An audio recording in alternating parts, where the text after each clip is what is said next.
कहानी के शुरुआत में हमें एक कपल को दिखाया जाता है और ये दोनों पति पत्नी वेस्ट वर्जीनिया के जंगलों में बाइक राइडिंग कर रहे होते हैं कि तभी हम वहीं पर थ्री फिंगर को भी देखते हैं जो इन दोनों को छुप कर देख रहा होता है। जिसके बाद वो दोनों का पीछा करने लगता है। जिसके बाद थ्री फिंगर अपने सही मौके को देखते हुए उस लड़के पर तीर से अटैक कर देता है, जिसकी वजह से वो लड़का अपनी बाइक से नीचे गिर जाता है और उसकी साइकिल दूर चली जाती है। जिसके बाद वो लड़की घबराते हुए उस लड़के के पास जाती है यह देखने के लिए आखिर उसका पति कैसे गिर गया कि तभी अचानक से थ्री फिंगर एक और तीर को चलाकर उस लड़के के मुंह से आर पार कर देता है। यह देखकर वो लड़की काफी ज्यादा परेशान हो जाती है और अपना आपा खोकर तुरंत अपनी जान बचाने के लिए वो वहाँ से भागने की कोशिश करती है। वो लड़की अपनी साइकिल को चलाते हुए तेजी से भागने लगती है। भागते समय उसे बिल्कुल ध्यान नहीं आता है और वो एक कंटीली वायर में फंसकर नीचे गिर जाती है। इस कंटीली वायर को कोई और ने नहीं बल्कि सॉ टूथ और वन आई ने ही लगाया था। जिसके बाद दोनों उस वायर को पकड़कर काफी जोर से अपनी अपनी तरफ खींचते हैं और काफी दर्दनाक तरीके से उस लड़की को उसी कंटीली वायर के साथ ऊपर उठा देते हैं। वो लड़की दर्द से तड़पने लगती है। जिसके बाद थ्री फिंगर वहाँ पर आता है और फौरन उस लड़की का सिर धड़ से अलग कर देता है।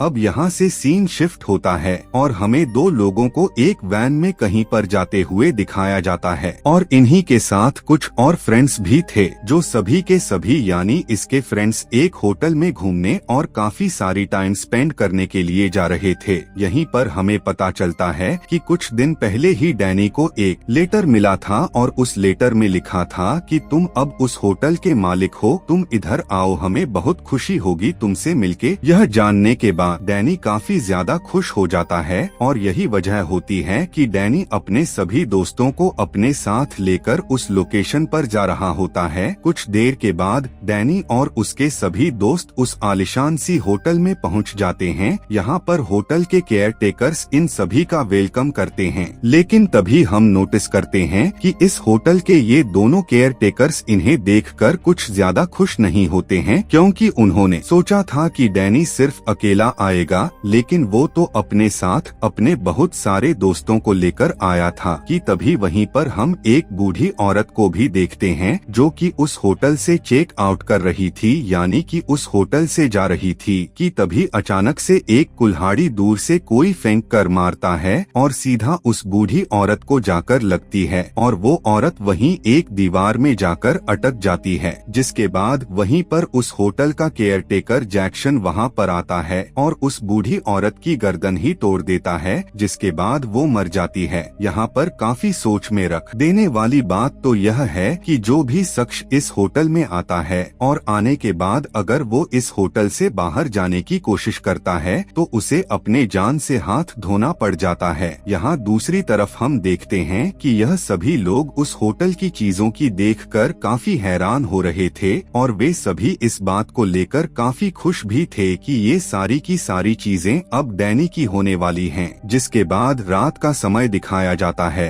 और उस होटल का केयर टेकर जिसका नाम जैक्सन था वो घने जंगल में जाता है और वहाँ पर वो इन तीनों भाइयों से मिलता है और जैक्सन उन तीनों ब्रदर्स को समझाने लगता है कि तुम्हें उस बूढ़ी औरत को ऐसे नहीं मारना चाहिए था। यहाँ पर हमें यह भी पता चलता है कि ये सभी आपस में सिबलिंग्स हैं, यानी कि ये चारों के चारों भाई होते हैं और इसके अलावा वो जो दूसरी केयर टेकर थी वो भी इन्हीं की बहन होती है। अगली सुबह में हम देखते हैं कि डैनी की सबसे क्लोज फ्रेंड होटल में जा रही थी कि तभी उसकी नजर जैक्सन पर पड़ जाती है। वो देखती है कि जैक्सन उस होटल में खून को साफ कर रहा था और ये वही जगह था जहाँ पर उस बूढ़ी औरत को मारा गया था। लेकिन वो बिना कुछ रोक टोक किए और ना ही कुछ समझे वहाँ से चली जाती है। उन दोस्तों में से कुछ दोस्त शॉपिंग करने के लिए मार्केट आए हुए थे कि तभी वहाँ पर इनकी एक जगह पर नजर पड़ जाती है जहाँ पर इस जगह के बहुत सारे लोग गायब हुए होते हैं। यानी कि ये जो इतने सारी तस्वीरें लगी होती हैं ये वो होते हैं जो यहाँ इस शहर से मिस हो गए होते हैं कि तभी उसी वक्त शेरिफ भी वहाँ पर आते हैं और उसी जगह पर एक और तस्वीर लगा देते हैं और ये उसी बूढ़ी औरत की होती है जो कल रात में मिस हुई थी। यहाँ पर होटल के अंदर जैक्सन डैनी को अलग अलग तरह के हथियार दिखा रहा था। डैनी इन सभी हथियारों को बहुत पसंद करता है और वो उस जगह से एक क्रॉस बोल्ट को उठा लेता है। अब जैक्सन डैनी से कहने लगता है कि क्यों ना हम सभी शिकार करने के लिए चलें। उसकी इस बात को सुनकर सभी शिकार करने के लिए जंगल में चल देते हैं। वहाँ एक हिरन नजर आती है और जैक्सन डैनी को शिकार करना सिखाता है, लेकिन देखा जाए तो वो उसे इंसानों को मारने का तरीका सिखा रहा था क्योंकि उसके पास बहुत से प्लान भी थे और वो डैनी को जैसे जैसे हिरन को मारने का तरीका बता रहा था। वैसे ही दूसरे सीन में थ्री फिंगर भी शेरिफ का शिकार कर रहा था। इधर डैनी हिरन को मार देता है और दूसरी तरफ थ्री फिंगर शेरिफ को बहुत ही दर्दनाक तरीके से मार देता है। अगले सीन में हमें डैनी के सभी दोस्तों को देखते हैं। अब क्योंकि डैनी इन सभी को बताकर शिकार करने नहीं गया था इसीलिए ये सभी बहुत परेशान हो जाते हैं और उन सभी से सबसे ज्यादा डैनी की क्लोज फ्रेंड टोनी परेशान होती है और वो अपने एक दोस्त को ढूंढने के लिए उसी जंगल की तरफ भेजती है और जब उसका दोस्त उस जंगल में जाता है तब वो उस मरे हुए हिरण को देखता है और वहीं पर सॉ टूथ उस मरे हिरण को काफी बुरे तरीके से खा रहा होता है और जब वो लड़का सॉ टूथ को देखता है तो बहुत डर जाता है और वहाँ से हादास कर वहाँ से भागने लगता है। भागते भागते वो लड़का डैनी से टकरा जाता है और दोनों खुद को नहीं संभाल पाते और दोनों नीचे खाई में जाकर गिर जाते हैं। गिरते ही डैनी एक कंटीली वायर में फंस जाता है और वो काफी जख्मी भी हो जाता है। उसका दोस्त मदद के लिए जोर जोर से चिल्लाने लगता है कि तभी वहाँ पर जैक्सन भी आ जाता है, जिसके बाद जैक्सन डैनी की मदद करता है और वो उसे बचाकर अपने होटल तक लेकर आता है। यहाँ होटल में उस होटल का केयर टेकर जो लड़की होती है वो डैनी की खून को साफ करने लगती है। वो उसका ख्याल रखते हुए उसकी मलहम पट्टी करती है और तभी उसी समय डैनी की सबसे क्लोज फ्रेंड टोनी भी उस रूम में आ जाती है और केयर टेकर शैली जिसका नाम होता है वो वहाँ से चली जाती है। अगली सुबह में डैनी वॉशरूम में होता है और वो अपनी सारी की सारी दवाइयाँ को फ्लैश कर देता है। यहाँ पर पता चलता है कि डैनी हाइपर टेंशन का मरीज था, यानी कि उसे बेवजह ही टेंशन हुआ करता था और वो इसी वजह से दवाइयाँ लिया करता था। लेकिन पिछले दिन ही उसने एक हिरण का शिकार किया था और आज उसने अपनी सारी की सारी दवाइयाँ फेंक दिया, यानी कि अब उसे किसी की जान लेने में बहुत मजा आया और उसने आज से पहले ऐसा काम नहीं किया था और अब शायद उसे दवाइयों की जरूरत नहीं पड़ने वाली है। खाने के समय में डैनी अपने सभी दोस्तों से कहने लगता है कि मुझे अब ये होटल काफी पसंद आने लगी है और मैं अब यहीं पर रुकूंगा और इसी होटल को मैं चलाऊंगा, इसकी केयर टेक करूंगा। लेकिन उसके सभी दोस्त यहाँ पर नहीं रुकना चाहते हैं, वो वापस जाना चाहते हैं। वहीं पर डैनी के दोस्तों में से दो दोस्त ऐसे भी थे जो काफी ज्यादा लालची थे और इन्हें पता था कि इस होटल में बहुत से एंटीक्स हैं, बहुत से महंगी महंगी चीजें हैं, तो वो उन चीजों को चुराने लग जाते हैं और इसी तरह वो दोनों चीजों की तलाश में इधर उधर फिरते रहते हैं। जिसके बाद वो एक सीक्रेट जगह पर जाते हैं जो कि एक बेसमेंट की तरफ खुलता है और ये दोनों और भी चीजों की तलाश में उस बेसमेंट के अंदर चले जाते हैं, जहाँ पर ये देखते हैं कि वहाँ पर एक बहुत बड़ा एंशिएंट स्पा बना होता है। ये दोनों अभी इधर ही होते हैं कि तभी उस होटल की दूसरी केयर टेकर जो कि लड़की होती है, यानी कि जिसका नाम शैली होता है, वो इस दोनों को वहाँ पर देख लेती है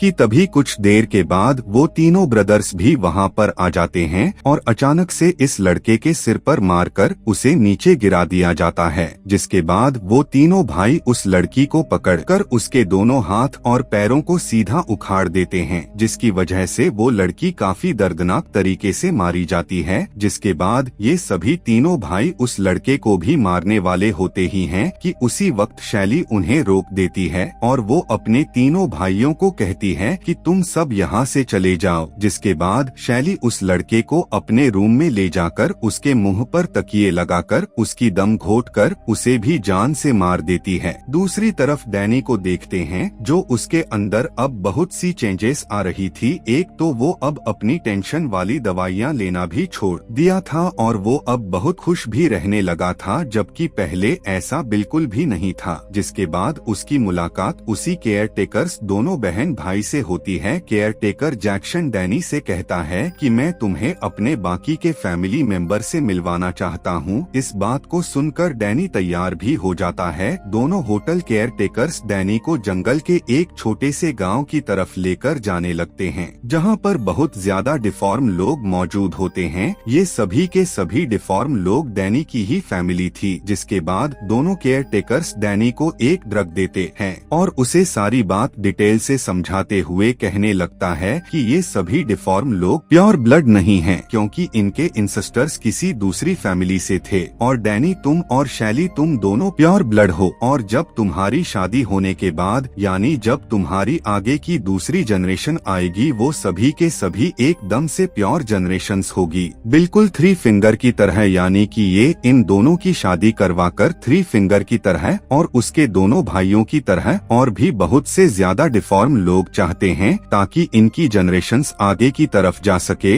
दूसरी तरफ हम देखते हैं कि डैनी का एक दोस्त झाड़ियों के पीछे छिपकर इनकी सारी बातों को सुन रहा था कि अचानक से सॉ टूथ वहाँ पर आकर उस लड़के को पकड़ लेता है। डैनी का दोस्त उससे काफी चिल्लाते हुए मदद मांगता है और कहता है कि इन्हें कहो कि मुझे छोड़ दें, लेकिन डैनी उसकी एक भी बात सुनने के लिए तैयार नहीं था और वो कहता है कि मैं इसको नहीं जानता। जिसके बाद थ्री फिंगर उसके दोस्त को उल्टा लटकाकर काफी बुरी तरह से उसका गला ही काट देता है, जिसकी वजह से खून नीचे गिरने लगता है और वो सभी डिफॉर्म फैमिली अपनी अपनी प्याले को लेकर उसकी गिरती हुई खून को भरने लगते हैं और पीने को ख्वाहिश करते हैं। लेकिन यहीं पर हम देखते हैं कि थ्री फिंगर को उन सभी का बहुत ख्याल था। वो चाहता था कि खून की कमी ना हो, तो इसीलिए वो उसे अब पूरी तरह से काट देता है और डिफॉर्म यानी थ्री फिंगर की फैमिली उसका खून को पीकर एंजॉय करने लगते हैं। जिसके बाद यहाँ पर एक खून का प्याला डैनी को भी लाकर दिया जाता है और वो बिना कुछ सोचे समझे अपने ही दोस्त की खून को पीने लग जाता है। अगली सुबह जब डैनी होटल में वापस आता है तो उसके वही क्लोज फ्रेंड टोनी जब उसे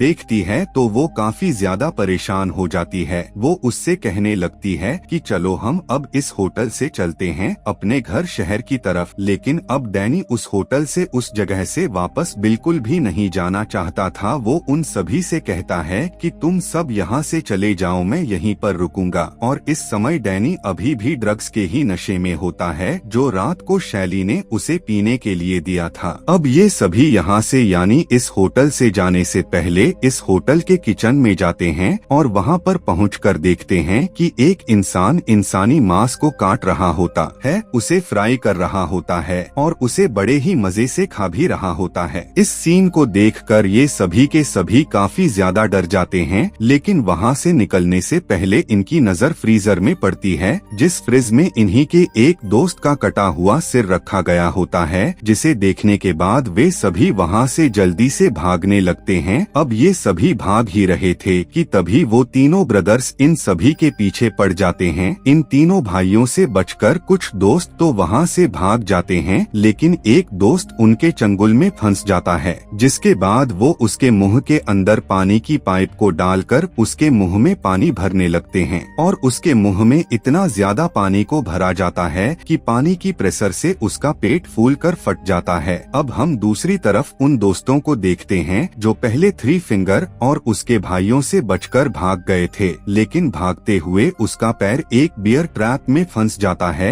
और वो वहीं पर गिर जाता है और अब वो कहीं पर भी नहीं भाग सकता, क्योंकि अब वो बुरी तरह से फंस चुका होता है। और वो तीनों भाई भी वहाँ पर आकर उसे पकड़ लेते हैं और उसके सिर पर मारकर उसे भी मौत के घाट उतार देते हैं। इधर डैनी की क्लोज फ्रेंड टोनी जो कि डरते हुए डैनी को ढूंढ रही होती है, जिसके बाद वो वहाँ से एक गन को को उठाती है और डैनी को ढूंढना शुरू कर देती है। वो उसी बेसमेंट के स्पा में पहुंच जाती है कि तभी उसे वहीं पर शैली नजर आ जाती है, जिसके बाद इन दोनों की आपस में लड़ाइयाँ होने लगती है। काफी लड़ाई करने के बाद टोनी शैली की मुंह खोलते हुए पानी में डाल देती है और उसी गन को दोबारा से उठाकर उसे शूट कर देती है कि तभी उसी वक्त डैनी भी वहाँ पर आ जाता है और सबसे पहले अपनी फ्रेंड से गन को छीनता है और गोली लगी हुई शैली के पास जाकर चेक करता है कि उसको क्या हुआ है, वो जिंदा है या मर गई। जिसके बाद डैनी अपने क्लोज फ्रेंड टोनी से कहता है कि यहाँ से जितना जल्दी हो सके तुम भाग जाओ। और जब टोनी वहाँ से भाग रही थी तब उसी होटल का दूसरा केयरटेकर जो कि जैक्सन था वो टोनी का पीछा करने लगता है और जैक्सन आखिरकार उसे पकड़ ही लेता है। दोनों के बीच में खूब लड़ाइयाँ होती है, जिसके बाद टोनी जैक्सन की चाबी को लेकर काफी दर्दनाक तरीके से उसकी आंखें ही फोड़ देती है और इतना जालिम तरीके से मारती है कि जैक्सन की वहीं पर डेथ हो जाती है, इससे पहले कि टोनी वहाँ से भाग पाती और अपनी जान बचाती। तभी डैनी वहाँ पर आ जाता है और अपनी ही क्लोज फ्रेंड टोनी पर गन पॉइंट कर देता है। अब इसका यही मतलब होता है कि डैनी अब नहीं चाहता है कि टोनी जिंदा बचे, क्योंकि अब टोनी डैनी के फैमिली के बारे में बहुत कुछ जान चुकी थी और डैनी भी ऐसा रिस्क नहीं लेना चाहता था। और तभी थ्री फिंगर और उसके भाई भी वहाँ पर आ जाते हैं, जहाँ पर डैनी अपने क्लोज फ्रेंड टोनी और अपने फैमिली में से वो अपनी फैमिली को ही चुनता है। जिसके बाद थ्री फिंगर टोनी को भी जान से मारकर उसे मौत का नींद सुला देता है। और इस कहानी में कुछ दिन के बाद का सीन दिखाया जाता है और आगे हम देखते हैं कि डैनी अब उस होटल को चला रहा होता है और वहाँ पर आने वाले फैमिलीज का वेलकम कर रहा था। लेकिन देखा जाए तो इस होटल की मकसद में होटल में आने वाले को मारा जा रहा था और उन्हें खाया जा रहा था। और यहाँ किचन में हम तीनों ब्रदर्स को इंसानी गोश्त का भोजन बनाते हुए देखते हैं और इसी के साथ रॉन्ग टर्न 6 भी खत्म हो जाती है। यह मूवी रॉन्ग टर्न की लास्ट पार्ट है और अभी तक रॉन्ग टर्न यानी इस मूवी के आगे की कहानी नहीं बताई गई है। Thanks for watching.